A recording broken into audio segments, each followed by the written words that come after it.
Good afternoon.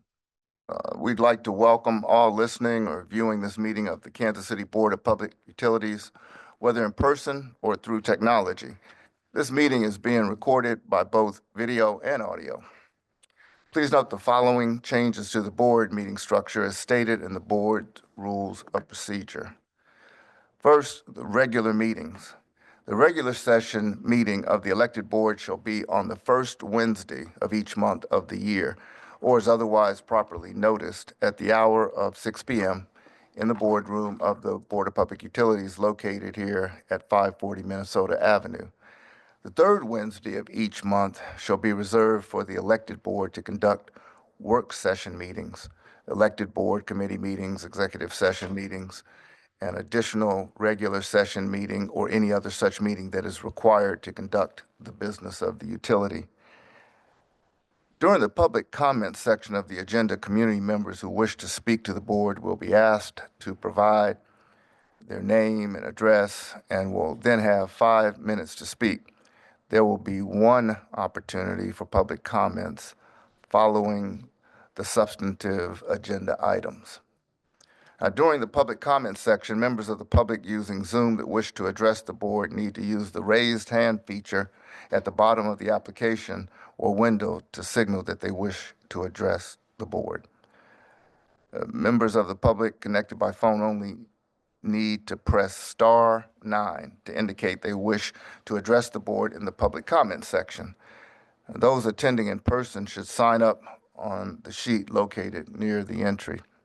If you wish to speak with customer care regarding your account, please indicate that on the sign-in sheet.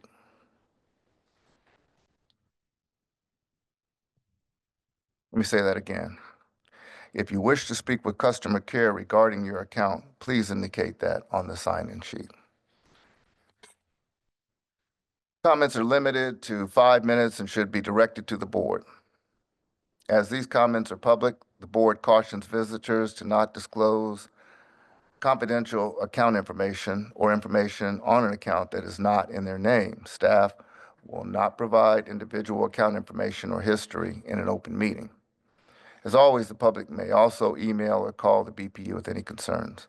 The agenda and presentations may be found on the BPU website, or if you're using Zoom, they will appear on your screen.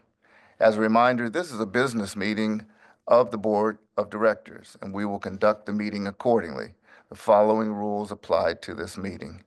Every person in this room will act respectfully towards each other. Personal attacks and accusations towards any person will not be tolerated. State your specific issue to the board only. We will then direct our team, our staff involvement. And attendees shall refrain from side discussion or individual commentary that interferes with speakers or other attendees at this meeting. If side discussion is necessary, please take it outside of the boardroom. If any of the rules above are breached during the meeting, that individual is subject to removal from this boardroom.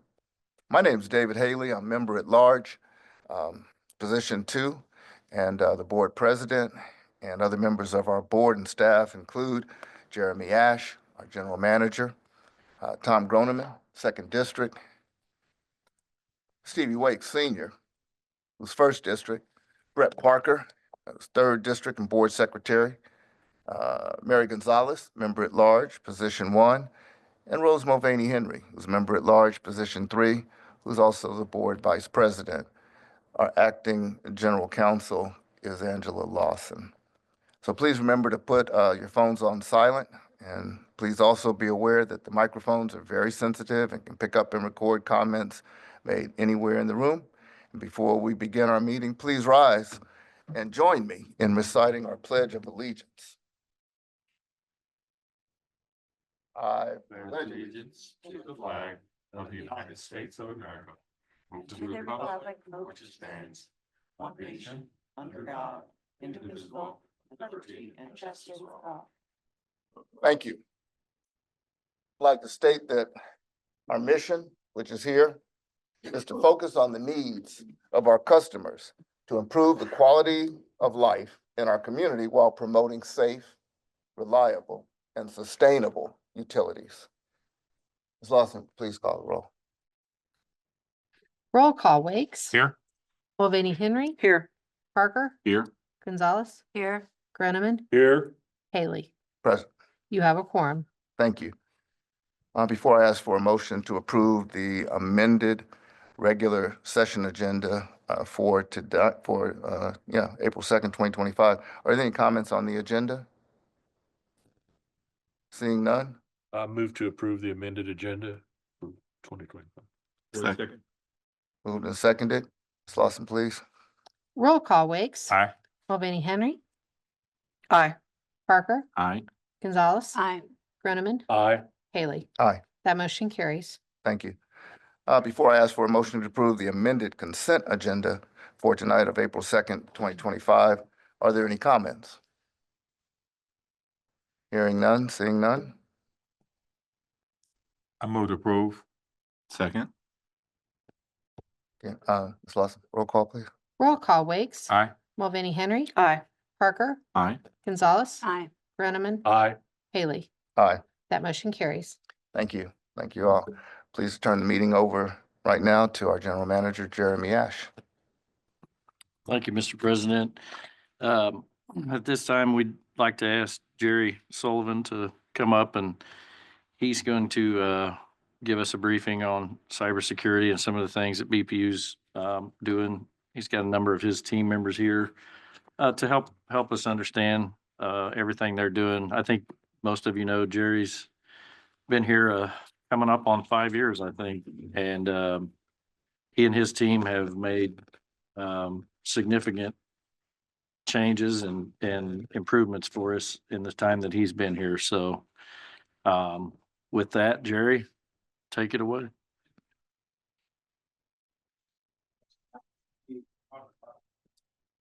Talk about our cybersecurity posture. The theme of today's discussion is staying ahead. I would like to start off with a bit of humor. Probably the first cybersecurity briefing you ever had starts with humor. But if you're in Tanzania or Kenya on a safari, all the tourists get alarmed when they hear a lion roaring in the Serengeti. And the tourist walks up to the guide, what are you putting on your sneakers for? And outrun the lion. And the guide says, I don't have to outrun the lion, I just have to be faster than you. Likewise, we don't have the resources to combat great nation states that are putting on better defenses.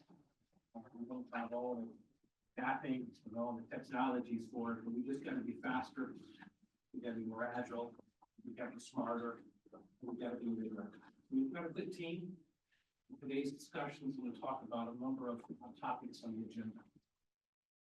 We'll talk first, or I will first, on the current cybersecurity landscape and tell you a little bit of good news. And I'm going to hand this over to Brian Lavery, our Director of Network and Infrastructure. We'll talk about some real world examples. And then the threat evolution, how AI and other types of technologies are really getting sophisticated, so we have to respond. We're going to talk about our cybersecurity posture and then what challenges we see it. With that being said, this is really current. I'll pull this up in this weekend's Wall Street Journal. It was really an advertisement for Cohort, technology firm. It's about artificial intelligence, threat to cybersecurity.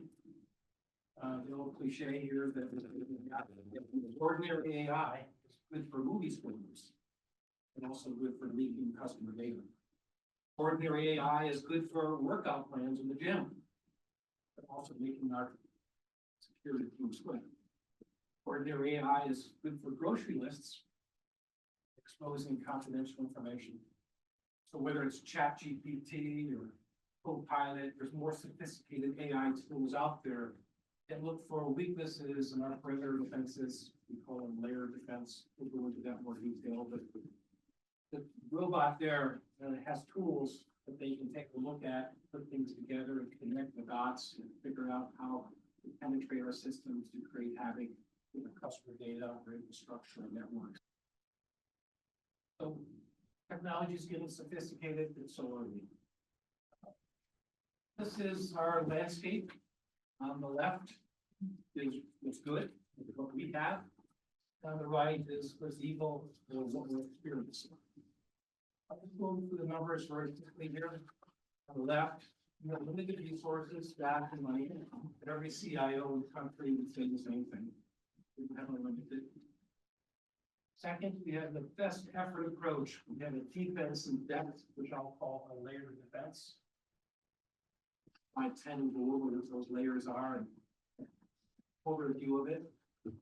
We have proactive threat detection tools that can see where probes are taking place, to figure out some detection needs to occur or to a remedy or a blockage.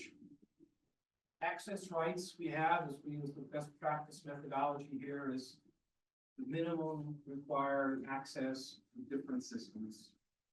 Like keys to your house, you wouldn't give the keys to all of your private assets to your safe. So only what you need will give that individual who will need access to those applications only.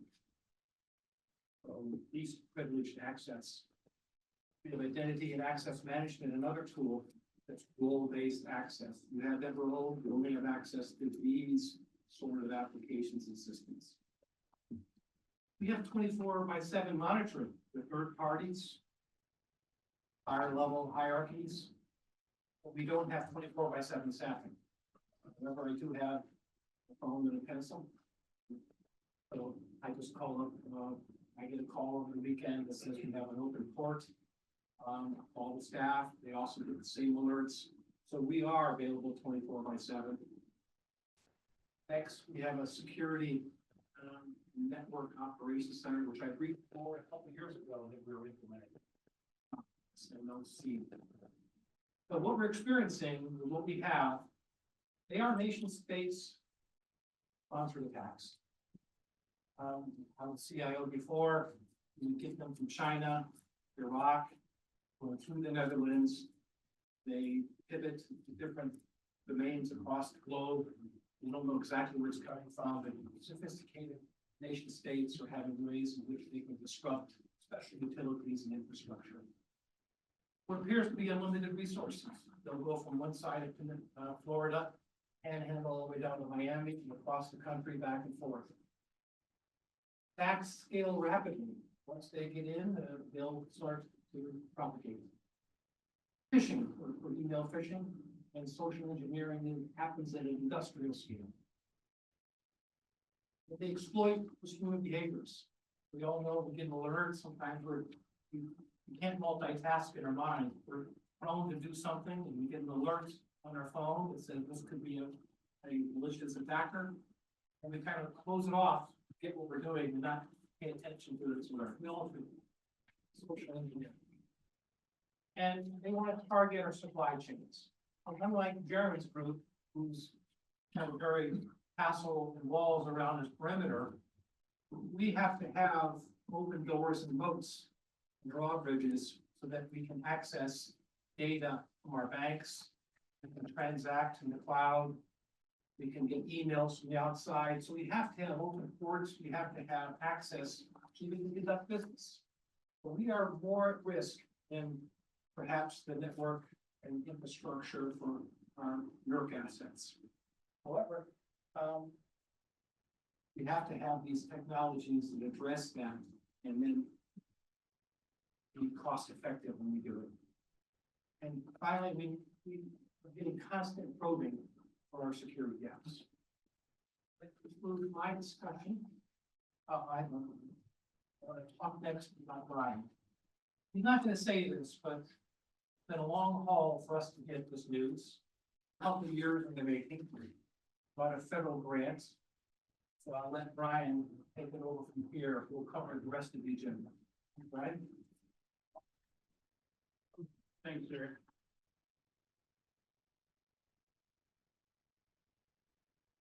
First, thank you for the opportunity to let me speak. So just this week, on Monday, after 20 or 21 months of hard work, we were successfully able to get a grant from the APTA that was delivered from the Department of Interior. It's for 6 separate projects, and a total of $765,000. The majority of that's gonna go to Jaren's group. There's 4 projects that this team's gonna work on, and 2 projects that we're gonna work on. I'd like to tell you individually about each one of those, but because we're in an open forum, we have bad practice. But if you wanna come talk to me later, we can go through some of the projects and what they're at. With these grants, we're gonna be able to acquire, implement, train our staff, and pay maintenance and support for all the software and hardware, for the next 2 years. Post that, we can make a decision on it. If the grants don't get extended, we'll make a decision on it. These are important for us and we will continue forward. But it's really gonna help us make a big move in the way that we are our systems. Add additional controls and capabilities that we just couldn't afford.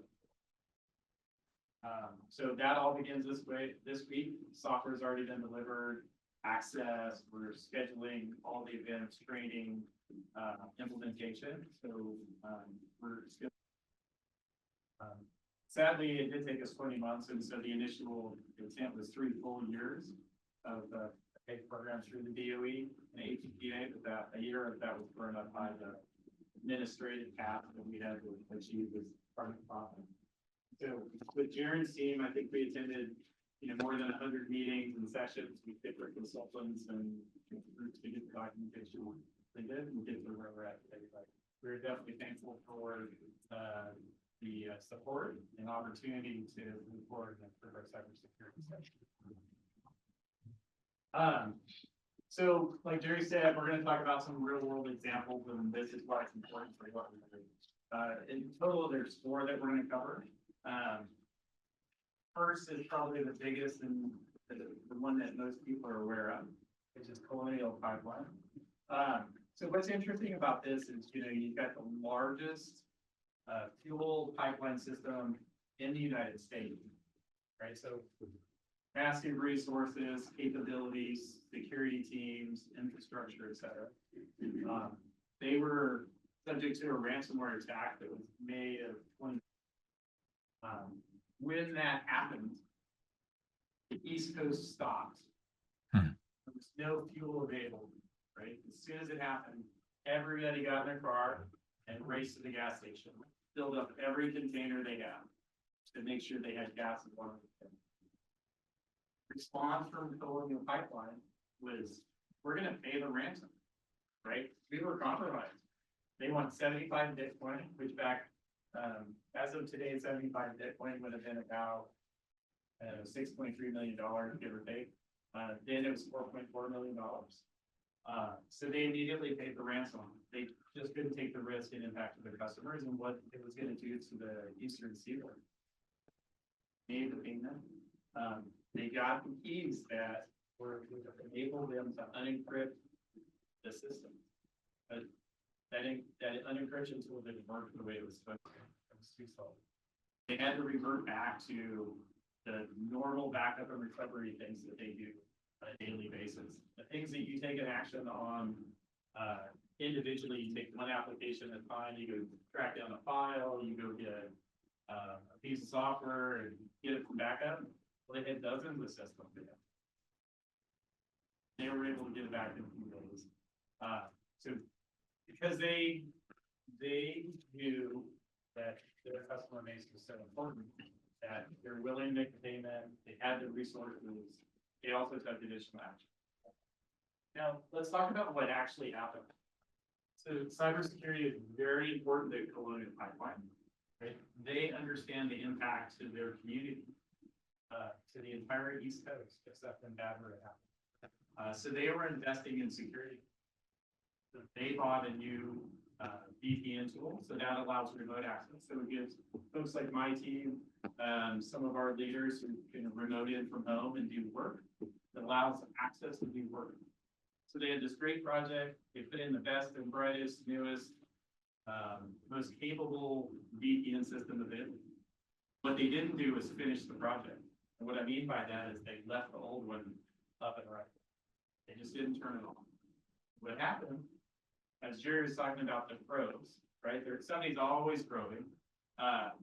And we'll talk a little bit about the probing that happens here at BP, but somebody's always probing systems and somebody found that old VPN system.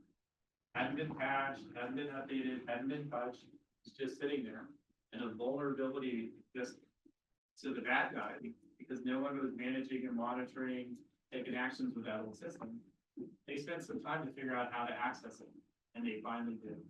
And once they got access, they were able to get into system. And once you're inside the system, when you're in the network, right, it's much harder to see the bad guys doing things, because it looks just like natural activity. See a user log in from one server and go to another, see one user go to an see somebody visit a website, all on your internal network. So it looks just like natural business. Well, the bad guys, they're going site to site to site inside the company. And they finally have it mapped out enough where they know they can do real disruption. And that's where they install the ransomware. Push the button. Over the weekend, it encrypted not all their systems, but a lot of their critical systems. Monday, nothing's working. I'm in the office, things aren't working. Got a flashy screen on a PC that says, "You've been ransomware. Please call 1-800 blah, blah, blah." It's kind of funny. We'll talk about the ransomware stuff later, but you know, there's infrastructure support ransomware. So they recognized what happened. They paid the ransom. They tried to unencrypt the systems. They recovered everything. For a utility like us, we don't have the resources that they do. We don't have the systems that they do, but we have the processes and procedures and things that we can take action. You know, we do disaster recovery and restoration, business continuity restoration. Last year, we did exercises where we shut down everything in one of our data centers, moved it to our other. The exact opposite later. So we know that we can recover from that. We know that we can recover from an event where if this building were to fully disappear, we have all of our data and systems in it. We're ready for it. So why does this, you know, this really, this event here just reinforces the fact that utilities are very attracted to backups. They know that there's money, they know that there's opportunity to get the rent. Let's jump to the next one. Then there's three different examples here. It's a little bit more specific to utilities, a gas and electric in California, very large. The middle one is Texas Water Utility, it's very small, right? And then Independence Power and Light, which is here in town, right? So we'll cover these fairly quickly, right? And we'll do some Q&A with this. So Pacific Gas and Electric, they've got million plus customers, very large in California. With spearfishing. So who here knows what phishing is? Okay, so phishing, it's an email that comes to you. It's with intention to get you to click a link to go to a website, to give away your username and password. So spearfishing, more targeted. So spearfishing, everyone in this room would be a prime example of a spearfishing candidate. And that's a focused attack that somebody has access or controls to information or systems, right? So I'm a good candidate. I have access to security tools for important applications. Jeremy would be a great target for something like that because he has financial systems, things like that. So very focused. And so Pacific Gas and Electric they were compromised through a spearfishing attack. An engineer got an email, clicked on a link, went to a website, put his credentials in, and that was used to access systems and steal data. So about 47,000 records were stolen and put on the dark web for sale. Now they tried to use that access to get into more systems within PG&E, but luckily they were not able to. They recognized what had happened, and so they stripped away access to real past steps to address the issue. Again, it was very focused at a large U.S. grid system, right? Because they knew that they would pay if the ransomware would be able to be installed. So it's super focused. And this was a foreign cyber hacker.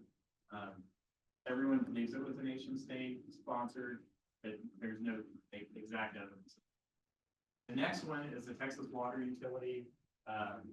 So small utility, you know, a handful of employees. So not at the scale that we are, and also, but very critical to providing for the community. That they again compromised through remote access. So the VPN system was compromised. A user who used the same username and password that he did at work, at home, and other places. Right, so password management's hard. Who hates managing passwords? Anyone? Yeah, everyone. If your hand's not up, you're lying. Right? So password management's hard.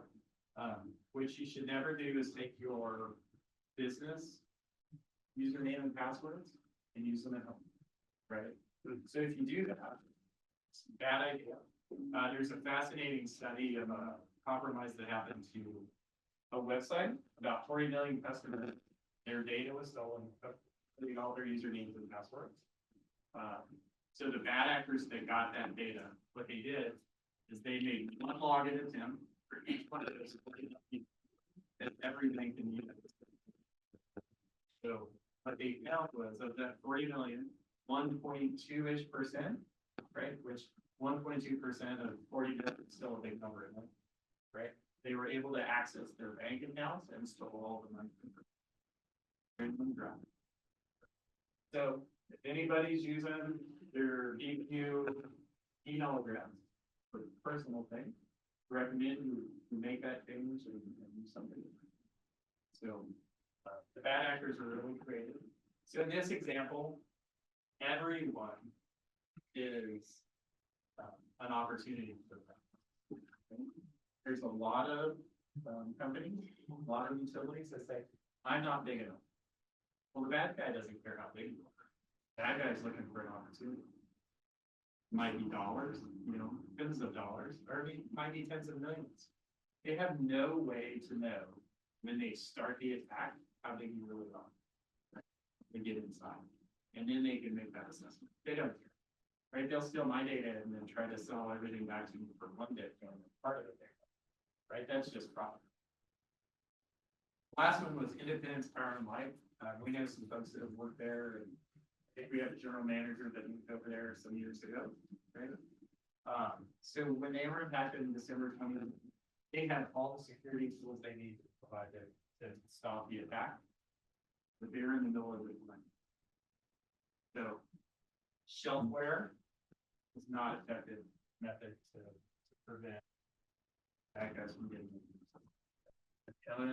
You have to use it, you have to have time, you have to have resources. Fortunately, I know some really good guys that are over there. They work 20-hour days for about 3 months, right? So sleeping in the office, restoring systems, restoring systems just because they weren't sure. A lot of times when the bad guys get in, they put in back doors that you don't really know where they're at and what they're doing. You can't, with 100% confidence, you don't allow the systems. So very unfortunate. Their payment portal was down for weeks, and customers paying with cash at a teller, right? And then they were applying the payments later. They didn't have access to the systems to know what the customers actually had.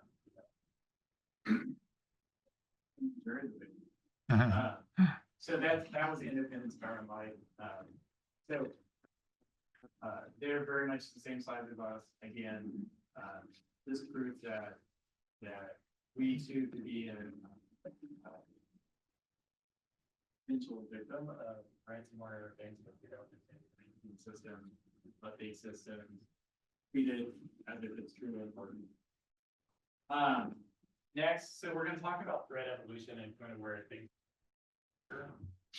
Some of this we see a lot of. So the bad actors are getting really good. I used to be able to tell a phishing attack, a phishing email, just because of spelling and grammar, right? I could read an email and say, that was either an IT guy who sent it, or it was a bad guy, right? The way we write is a lot the same. But now they just get into GPT and type in, I would like an email, that's very convincing of being asking for access to a system. Or something that would suggest that I should go visit a website. Right? So they use the tools just like we do to get better, right? Automation, there's a lot of tools that exist out there in the wild that help them do it faster and quicker. Things that they used to manually have to type and do, now the system is more important. You have the efficiency to scale. So, but it used to take, hours or days to do, they could do it. I saw a study that was talking about the evolution of time within a network. It used to be about 8 or 9 months where a bad guy would be on your network, mapping it all out, trying to figure out what's happening, but they can access it all. And now it's days. Soon it'll be minutes because of the tools. Now phishing and social engineering, Jerry talked about it a little bit. This is the one area where we can't do it. Right? The most vulnerable aspect of all of our systems is us, is the people. So having access to a system, having access to an application, clicking on a link and going to a website, right? It might steal your credentials. It might install software on your cell phone, your tablet, your laptop, your computer. Once they're there, they're going to investigate. What can they find once they're there? You ever shared a username and a password in an email? Of course not, just me. Okay. Usernames and passwords. Right? That's a really normal attack vector. So once they get into, if you ever send in a password to something, there it is, right? And they take that password and they try it. Who increments their password by 1 when they update their password? Just from summer 2025 to summer 2026. Right? No one does that, right? Oh wait, all of us do. So once they know, they find out old password. They do that increment, right? They add an exclamation point or another exclamation point at the back end. So we have to be more creative in the way that we write. This last year, we did a password update for all of their administrative access.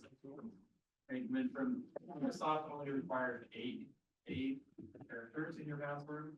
It has to be 3 of the 4, uppercase, lowercase, number, special character. So with proper tools, and they're freely available, I can crack an 8-character password in 15 minutes for the hardest one, right? For some, it's seconds. So, administrative stuff, we moved ours 16 characters. That should take years. But if you have the right tools, yours and it's not yours. And if you have the fastest computers, tools, AI, NVIDIA, you can really do it quickly. So we are the weakest link. That was probably my favorite TV show for a while. And it's because she was so mean. So I briefly mentioned ransomware as a service. So it used to be, in the good old days, years ago, if I were a bad guy or a bad actor, I had to create my own infrastructure to do a full ransomware attack, right? I had to be an expert with the tools. I had to know exactly how the encryption worked, how the encryption worked, how to do all the installation, configuration, deployment, etc. Well, now if I get on the dark web, I can do a search. Ransomware is a service. I get 50 or more companies, truly they are companies that will sell me that service for $1. Right? And then I can go to a different website and I can identify potential customers. I can buy that customer. Then I can try and then once I have a foothold, I called out for ransomware as a service company. And I work with them to get the software installed. And what happens if I have an issue installing the ransomware? I get on 1-800 ransomware, and they remote in and help me, right? It's just like buying software from Microsoft, right? It's incredible. That whole infrastructure exists in the market. So, where it was really complicated for a bad guy to have all the systems, now it's not there. And this is the scariest one, supply chain attacks. And within NERC, I think it's NERC 14, they've got some rules around supply chain, and the things you have to do with supply chain. But the scary thing here is instead of going after me, they go after the companies that we buy software from. Or they try and attack the GEs and Honeywells and the Microsofts. Once they get embedded there, those companies are playing the software. An example of that was a few years ago, SolarWinds, very popular network performance monitoring. So companies across the United States, all over the world, they use that tool to measure and monitor the performance of servers and desktops and software, network devices, how effective they are. Well, one of their developers one day was trying to solve a problem and did a search on Google, and Google took him to a valid website that had some software, it was freeware.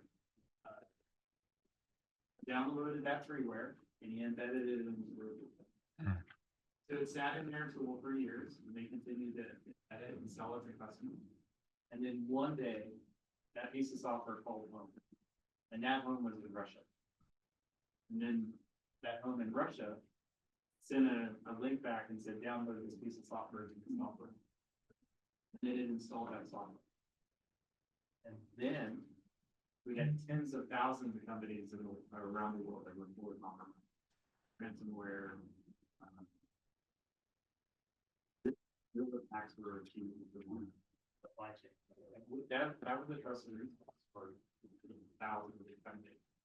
In fact, we are a SolarWinds customer. The areas of it.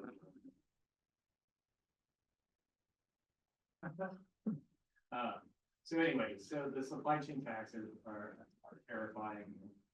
They're very impactful. The very, very large security fully compromised through software that they bought from other companies. They got it.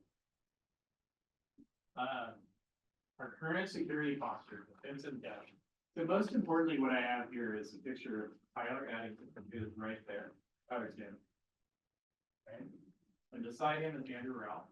So Tyler is my stock analyst. Tyler, you stand up. Andrew, stand up. You guys are very important, and I want to make sure.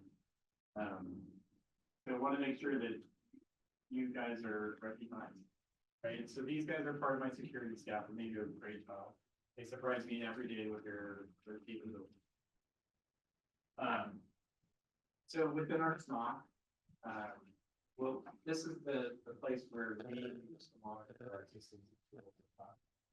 Right? We see issues and alerts in our action.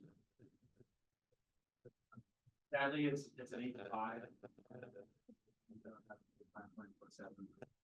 We have some tools that we have contracted through outside companies.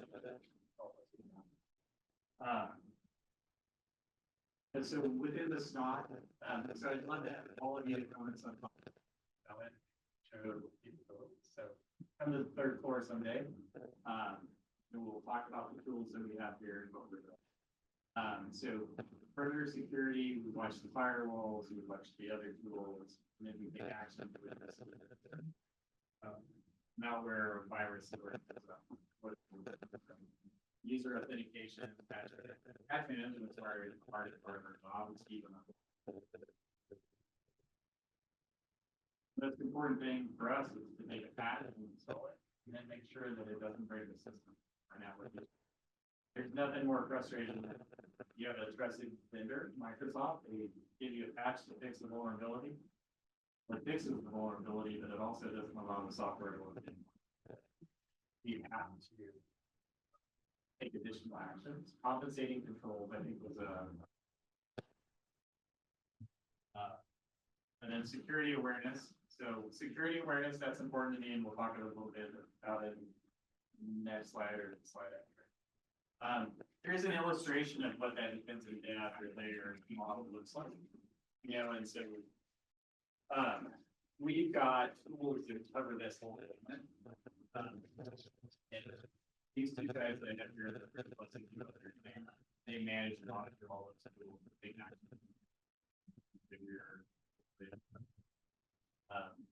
So one of the things there, we've got the messaging security at the very top. That's really like we do with our email security. Any guesses on how many emails you? It's a big number, so they want to throw one out. So 12 million. So we have 340 or so office staff, right? So that's the majority of the email. The folks who work in the field, the majority of the email they get is internal. Yeah, that 12 million doesn't really be internal. That's just email coming from the outside. So more than 8 million of those emails, 100% compromised. Virus, malware, known malicious, etc. So easily off the top, 75% are not viable emails, and then we would never.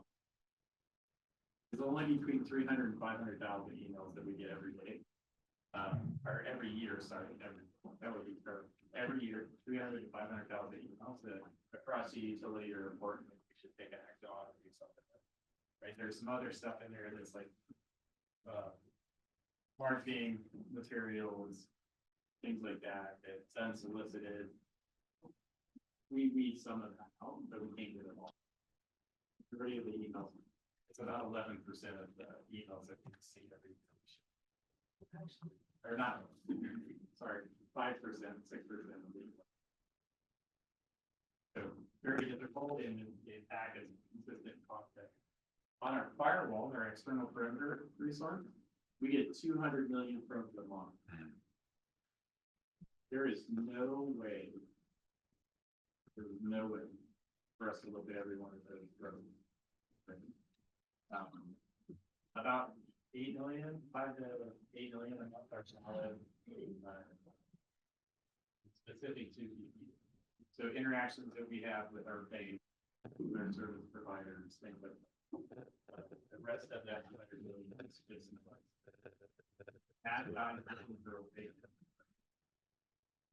And as you can see in this illustration, lots of layers. It's very complicated, which goes into the next slide, which is my 3 biggest challenges. And we can talk about challenges for days or weeks probably, but these are kind of the biggest things. Pace of change. Things happen really fast in IT. Things happen faster in the security system. Being able to keep track of, use all the tools that I have, it's very difficult. Having the skilled professionals who are able to keep up with it. If you go back to that previous slide, you know, this is, for us, this is 20 plus applications, right? So every month, there's updates to all the applications.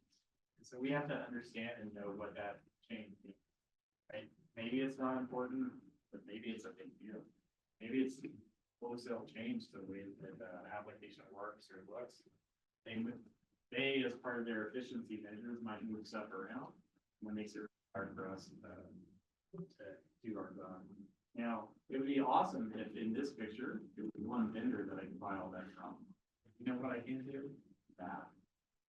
And it would be a bad idea anyway, right? So in that event that if I only had one vendor doing all these things and they were compromised, then I'm really in trouble. Back to that earlier slide. So we have a lot of applications that do a lot of things. There's some overlap to that, but that overlap's intentional in the event that our vendors, our applications is compromised. The ecosystem that we have. So from the applications that we have installed, we have more than 100 applications that the business uses. Some of them are internal, some are in the cloud. clouds, it's plural, there's clouds everywhere, right? So there's lots of places and we have to figure out how to protect all the time. So that's another reason that we have a lot of those tools. We do our best to create the alerts and alarms and updates so we know what's going on and what to focus on and attack and take care of. But it is very complex and I have to have resources like these two and some others, right, that are smart and they can figure it out and they see the big picture. Having somebody who's very, would be able to process that and create the big picture and look at across the gamut and being able to take action is so important. If I push one thing wrong, right, I can remove access. That's what that kind of thing.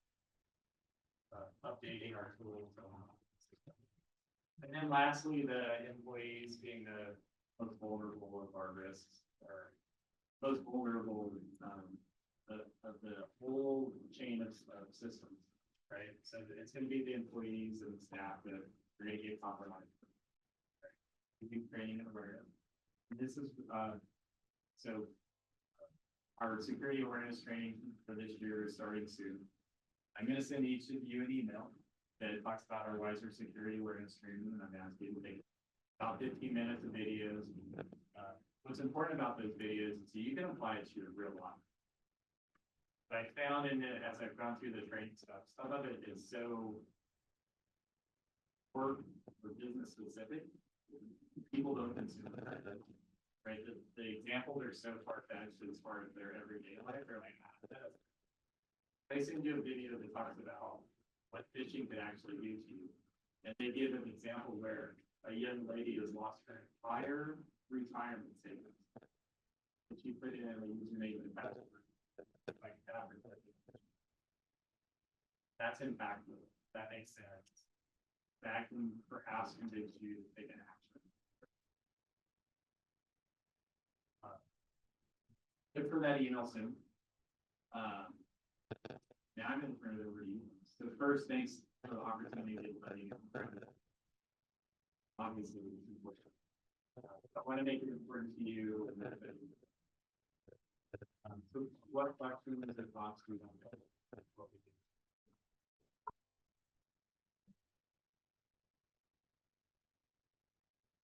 Well, first, let me thank you very much. I mean, this is just, I so appreciate what you do and how you've brought it and let us know that we're safe. Thank you and Jerry and Tyler and Andrew for what you do.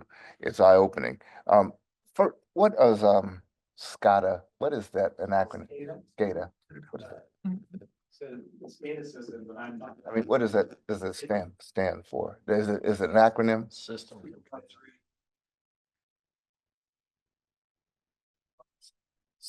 So it's control and data acquisition, okay.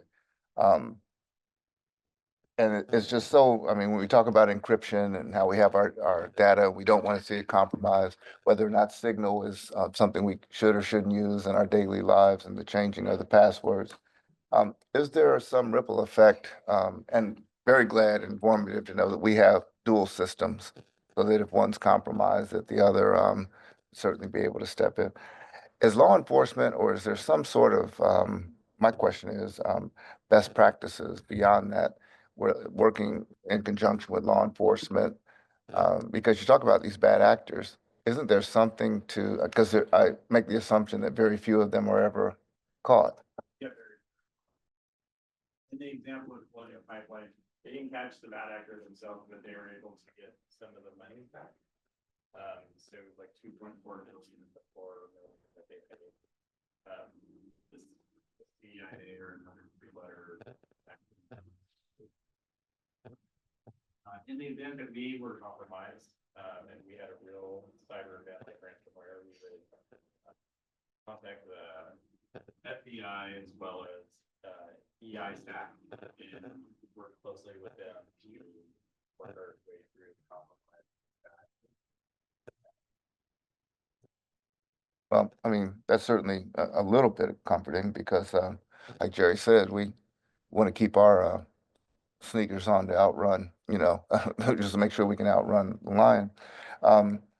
But inside of these best practices, I just hope that we can find and learn something continuing to kind of help prevent some of these areas that we have. I was disappointed to see that Signal was perhaps not something in my private life that we can use.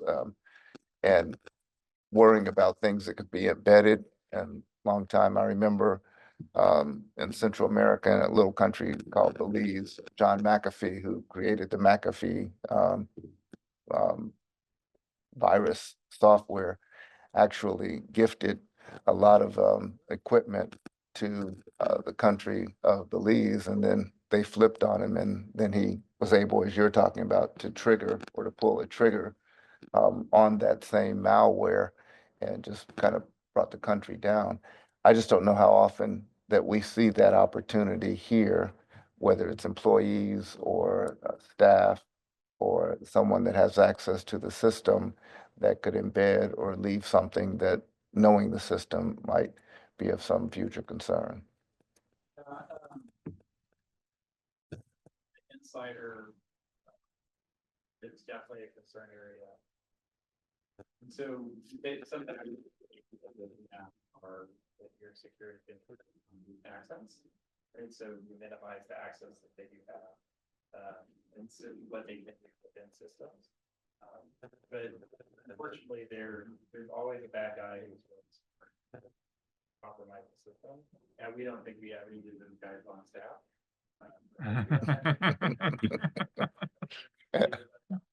Yeah, it's definitely a huge concern. That's why we have systems in place, and that's why we have faster and exercise it. Make sure the backups work, we can restore from backups, so we can take that out. Well, thank you. I appreciate very much again what you've done, and also for invoking Meredith, who I used to love on the weakest link, because I don't want us to be, or goodbye. Thank you, goodbye. I know like on identity theft, you can go out and hire a company or get insurance. Is there insurance that's available to protect you? And There is, so Maurice Moss is part of his, with this area, who did an assessment on the cybersecurity insurance.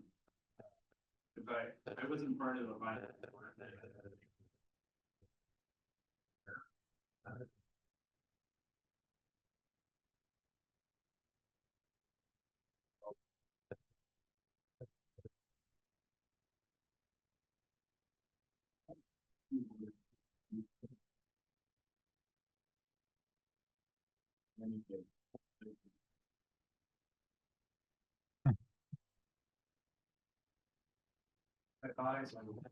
You did see my hand up, Brian, and I have decided that I should not ask my question in an open meeting.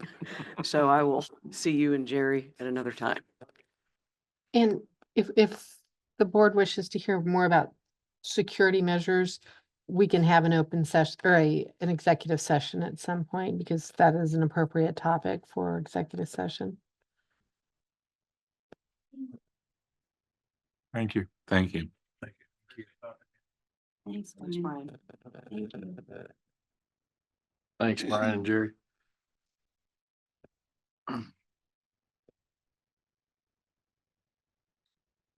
Well, I think at this time, we have drawn up some language to talk about some risk issues in an executive session.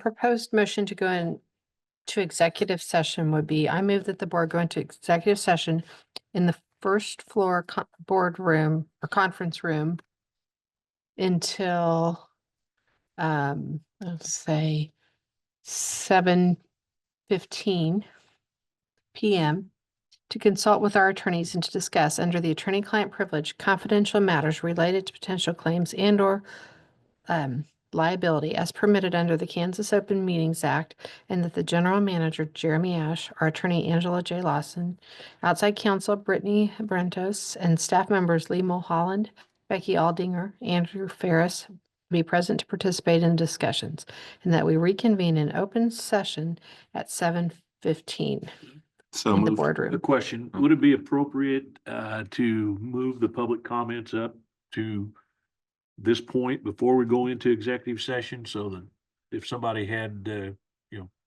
Signed it. That is a board decision. So if you certainly can do that. what would be the pleasure of the board? I think that's very considerate. Kaylee, is there anybody signed up? Nobody's. Rob, is there anybody with their hand raised? Okay, so I guess it's not an issue. No, that was good, though. Good question, though. No, really. It is. Thank you. Consider. So moved. Wait a second.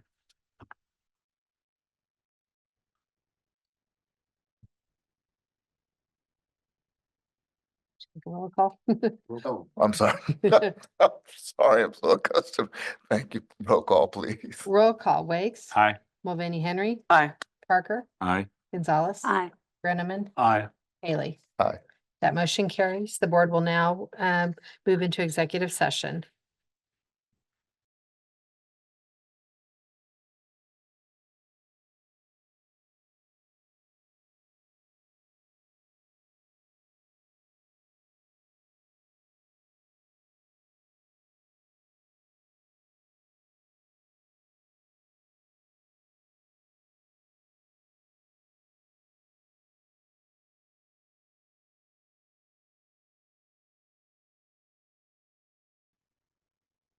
Okay, we're back in. I'm gonna move that we repair to executive session for an additional 20 minutes. And are back at 7:35. I can't quite tell what, 7:35? Second. And that Jaren Pertee. Jaren Pertee join us, be allowed to join us. Second. Do you do roll call? Yes. Who's here? I'm gonna do this out of order. Sorry. Roll call, Haley. Aye. Gonzalez, Aye. Parker, Aye. and Mulvaney Henry. Aye. Thank you.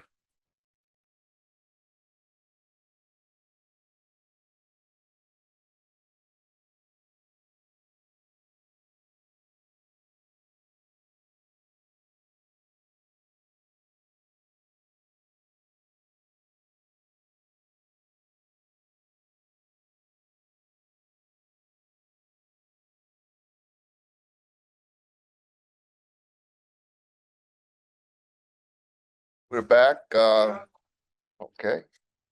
Welcome back. I'm gonna turn this back over to the meeting back over to Mr. Ash, our general manager. Further discussion? Thank you, Mr. President. And I think what we have up next is a resolution that we were hoping for approval on. And as you know, this team has spent a lot of time back to the summer of 2023, trying to come up with a good solution of what we could do with one of our sunset properties. And I'll just give you a quick recap of what we did is we drug a team together to put together some framework to issue an RFP out for somebody to sort of remediate and repurpose the Quindaro generating site. We've got a number of assets down there and a lot of usable space. So the team worked hard to come up with a framework. We issued that RFP in September of 2023. We began some site visits in October of 2023, and we received proposals in December. Moving from January through February, we shortlisted kind of the respondents that we thought were able and worthy to take on the project, provided value to not only BPU, but to an entire community. And so, you know, once that happened, we had some of the respondents come in here where we could meet with them face to face and ask questions. And Becky's team did a great job of kind of shepherding that whole process. Last year, sometime in the middle of the year, we took a little pause and we did an update to the board on kind of where we were. And then, you know, moving then at a late summer last year, we started up some negotiations with who we determined to be the best candidate for the job. And so, just right at the first of the year, we started, you know, negotiating this option agreement that we've, you know, brought you up to speed on. And that's kind of where we're at today. The team has worked hard, both, you know, the EPROD team, the compliance team, the legal team, the communications team, the purchasing team. There's just been a lot of coordination and a lot of work. And it's 100-year-old property with a lot of moving parts and things. And so for this team to organize as quickly as they did in January and get to this point where we're at here the first part of April, I'd really like to give some appreciation to the team for that. And so unless you have any other questions, that's kind of where we're at. And the next step would be to ask you to approve resolution number 5312. And this, for the record, the BPU may purchase property, lease property, enter into leases for property. However, BPU is not allowed under the charter ordinance to sell the property. So this resolution is requesting the unified government to enter into that agreement on behalf of the BPU. Like a comment. Thank you for that review and for the exhaustive process of finding an entity that may want to acquire or to work with our dormant plant. When I first came on here a few years ago, that was really one of the issues that I raised and was concerned about, how we just had this beautiful property sitting there dormant and not producing. And to see this come to fruition, to come to this point where a vetted entity might be working in conjunction with the BPU and the UG to make vital use of the plant is just is phenomenal. And I personally am appreciative and glad to see the day come. That having been said, the resolution 5312 is before us, and I don't know procedurally, Ms. Lawson, is it necessary to have it read in its entirety, or the fact that if it passes, that it will be posted on the website sufficient? That's sufficient. In fact, it should already be on the website. That in the proposed agreement are all public record, and Okay. it's sufficient. In light of that, is it necessary to have a motion, or the resolution is before us? Do we need to do it by motion or second, or the fact that the resolution is there? We need a motion. I'm open. Approval of resolution 5312. Second. Well, any discussion on the motion from any of the members? Right. Please, Ms. Lawson, if you will, roll call. Roll call, Wakes. Aye. Mulvaney Henry, Aye. Parker, Aye. Gonzalez. Aye. Groneman, Aye. Haley. Aye. That motion carries. Thank you. One last thing, if I could, Mr. President, hopefully you all saw an email go out today that was a little bit of some internal movement on our team. The leadership team has been pretty diligent about trying to manage schedules and get all the work done that we need to do throughout the first quarter of the year. And just to make sure that we're all giving things the focus we need. I'm giving things the focus that I need. We had a meeting, my leadership team, I call them the C team.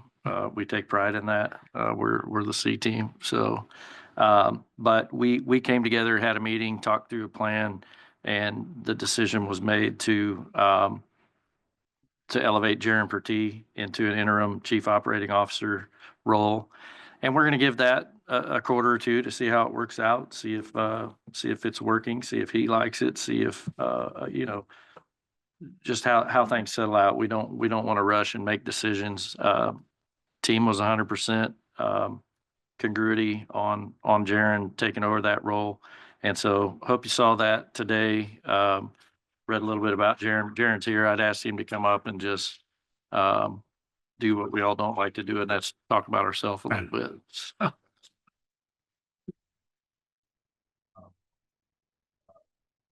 Thank you.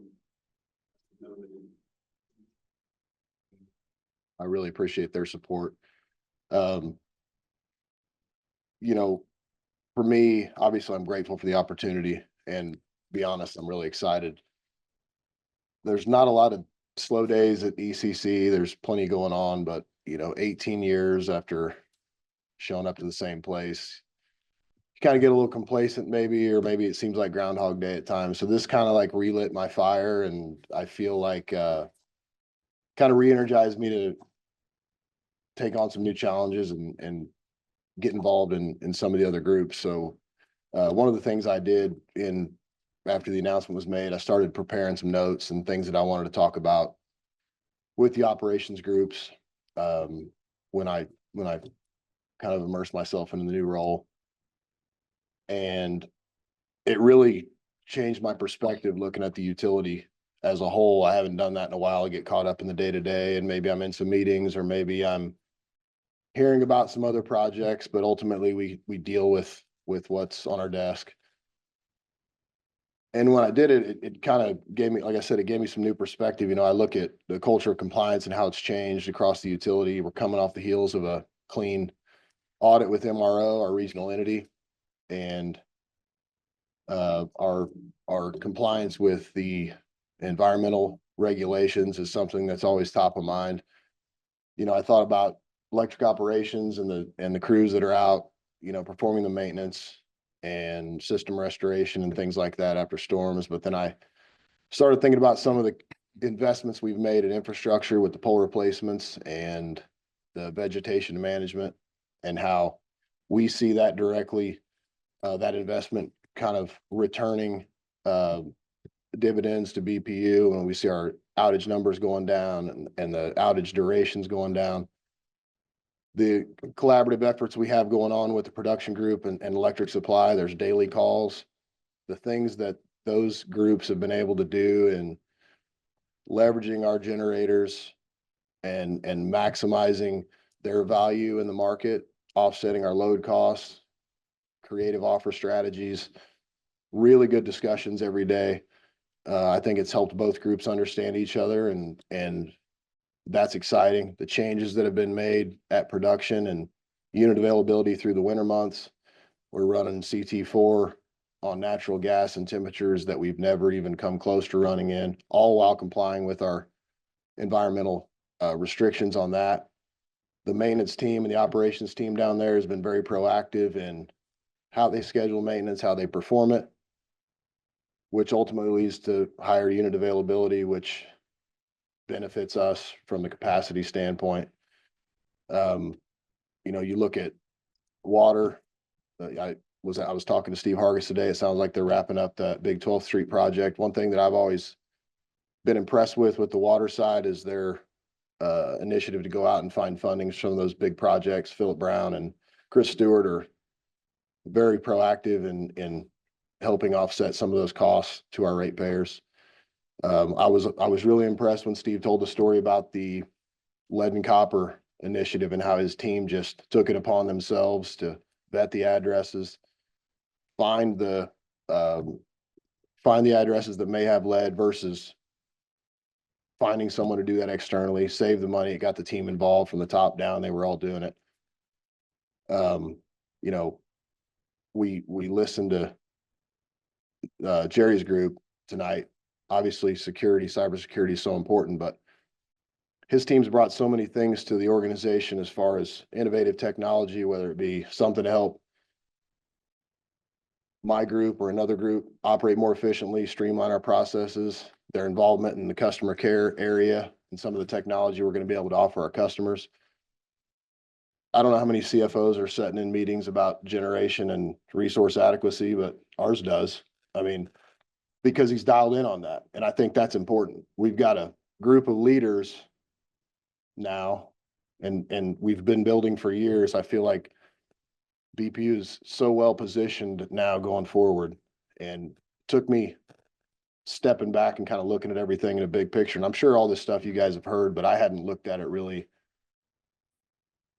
all at once. And you think about the positive changes in the direction we're going and the new leadership we have. And, you know, it starts at the top with Jeremy and the support of the board, and we're able to do the things that we're doing because we have that support. And it's exciting. We've got some challenges coming. I mean, there's always challenges in the industry. But I think with the team, we've got capable groups across the utility, and they're all led by really, really good people. And I feel like we're going to be able to take advantage of opportunities that maybe some other utilities won't. And I feel really comfortable about where we're heading, and I'm excited to do my part and get involved in the operations groups and learn more and take it all in and continue to do what we can to, you know, serve the community and provide the most cost-effective power we can and safe and reliable way. That's our goal. But I just appreciate the opportunity, and I'm excited to get started. If you guys have any questions, I'm happy to answer them, but I just wanted to tell you how much I appreciate it and kind of give you guys the perspective change I had today when I looked at everything as a whole. It's pretty exciting.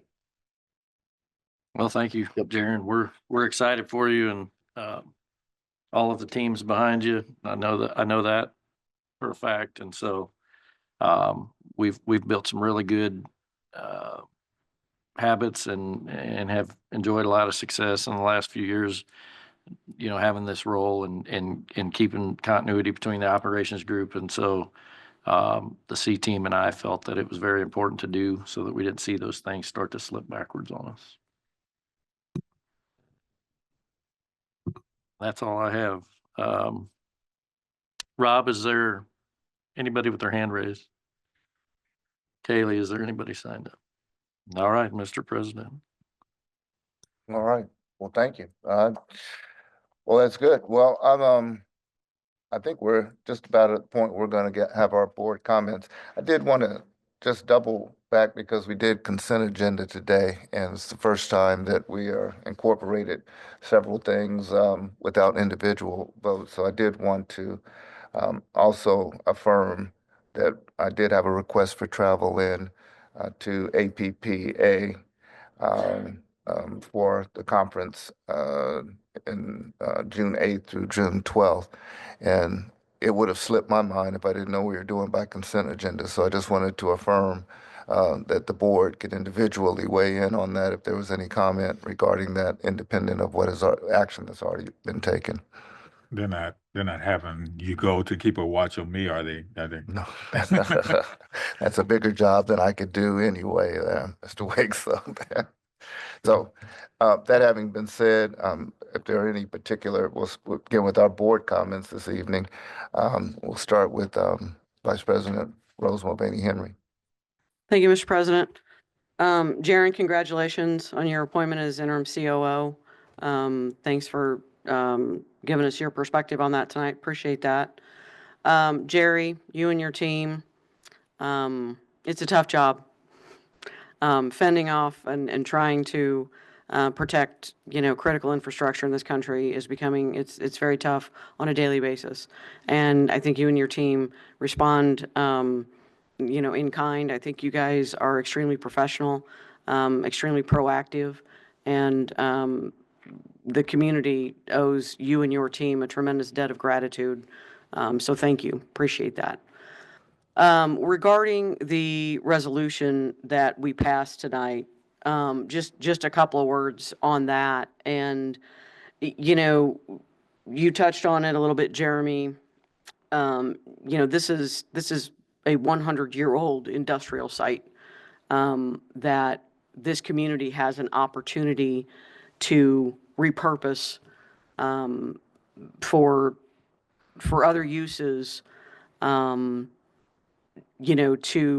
create a tax-paying entity on, to create revenue out of, to generate jobs. And it was no small feat undertaken by the team at BPU that evaluated the proposals that came in response to the RFP. And so thank you to the team at BPU who did that. I think that what you guys certainly have presented, you made our jobs easy on the board as far as I'm concerned. So thank you guys for your efforts on that. And I look forward to, the UG taking a look at this and hopefully taking the recommendation. So that's all I have for tonight, Mr. President. Thank you, Ms. Mulvaney Henry. Ms. Gonzalez. I'd just like to say thank you to Jerry and Brian and your team for your presentation tonight. I'm a mom. I worry about a lot of things, and cybersecurity is one that I worry about all the time. I'm afraid there's people out there trying to get us. So thank you for making me feel a little bit safer. Thank you, Ms. Gonzalez. Secretary, Mr. Secretary, Brett Parker. Jerry, I'd echo Mary's comments. Great presentation by you and your team tonight. Jaren, congratulations. Glad to hear a lot of your thoughts there as well. I think we're all kind of excited about what comes next for this utility, and excited to have you serving in that role. And I echo Rose's comments, the work done on the Quindaro site, and being able to take the step that we did tonight is fantastic. We know many hours went into getting us to this point, and as Rose said, you made our job easy. We're just excited to have that opportunity for our community. Thank you, Mr. Parker. Mr. Wakes. Thank you, Mr. President. I've only been on this board for a year and a little over a year, and I'm always amazed at the caliber of staff that we have, the caliber of team that we have here at BPU. The work that you painstakingly did to get to the point to where now Quindaro is a proposed site for, something new and exciting, to also have our general manager, whom we just acquired, get some well-needed and deserved assistance with a capable young man in Jaren. Is exciting. To have Jerry keep us safe from cyber attacks. And then also was mentioned that is very exciting, that all of the new innovative things that we have going on here at the utility is exciting. I've never been more proud to be a part of something and to be a board member of an entity doing such great things in this community.